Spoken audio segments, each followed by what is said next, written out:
ξύλα και κλαδιά και έκανε ένα καλυβάκι. Έχει μαζέψει και καρότες.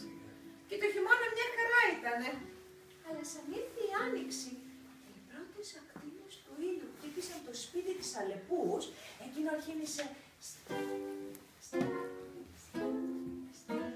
να στάζει. Και σαν ήρθε το καλοκαίρι, τι έπαθε? Και η Αλεπού λέει, θα μείνω δίχως σπίτι. Και πάει και χτυπάει την πόρτα του λαγού. Λαγέ, μήπως μπορείς σε παρακαλώ πολύ να μ' αφήσεις να μπω μέσα στο καλυβάκι σου, γιατί το δικό μου σπίτι χάλασε? Ο λαγός ήταν καλός. Άνοιξε την πόρτα και λέει, έλα μέσα κύριε Αλεπού, έλα μέσα, μη στέκεσαι, έλα μέσα. Μόλις όμως η Αλεπού μπαίνει μέσα, δίνει μια σπρωξιά στον λαγό, τον πετάει έξω, του κλείνει και την πόρτα στα μούτρα και του σπέσει και τη μύτη. Κύριε Ραπά, και πετάξτε τι κάνει, φωνάζει όλα τα ζώα να την νικήσει, αλλά κανένας. Μετά ήρθε ο κόκκαρας με το τσικούλι. Δεν είναι έτσι, περίμενε να ακούσει.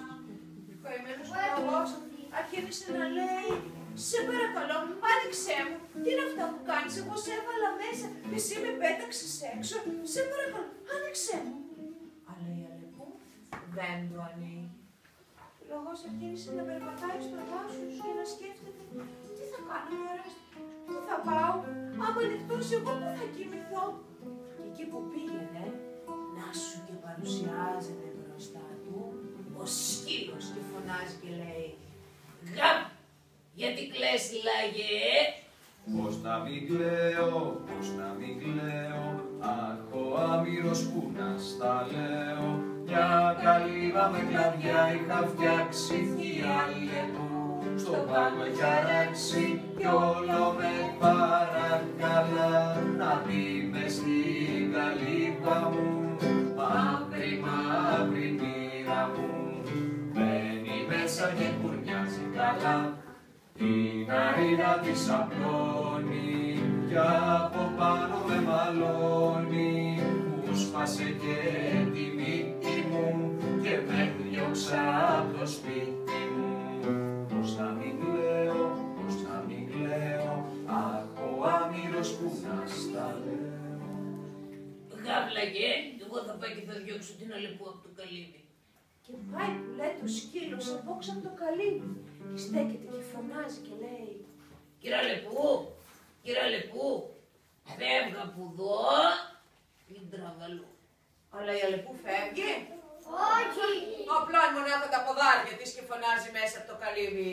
Σαν κατέβω σαν πηδήξω, την καλύβα θα γκρεμίσω κι από κάτω απ' τα σιδρίνια θα θαυτείτε σαν ψοφίμια. Να ακούσει ο σκύλος ότι θέλει η Αλεπού να γκρεμίσει το καλύβι και να πέσει απάνω να τους πλακώσει, φοβήθηκε πάρα πολύ και αρχίνησε εκείνος να τρέχει, να φύγει πέρα μακριά. Και τώρα που λέμε το παραμύθι, ακόμα τρέχει. Καημένος λαγός. Τι θα κάνει? Ο σκύλος έφυγε, αλλά ο λαγός τώρα περπατάει στο δάσος, κοντεύει να νυχτώσει και σκέφτεται τι θα κάνω, πού θα κοιμηθώ. Όταν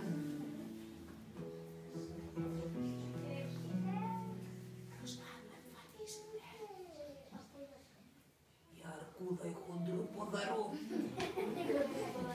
και φωνάζει εκείνη και λέει,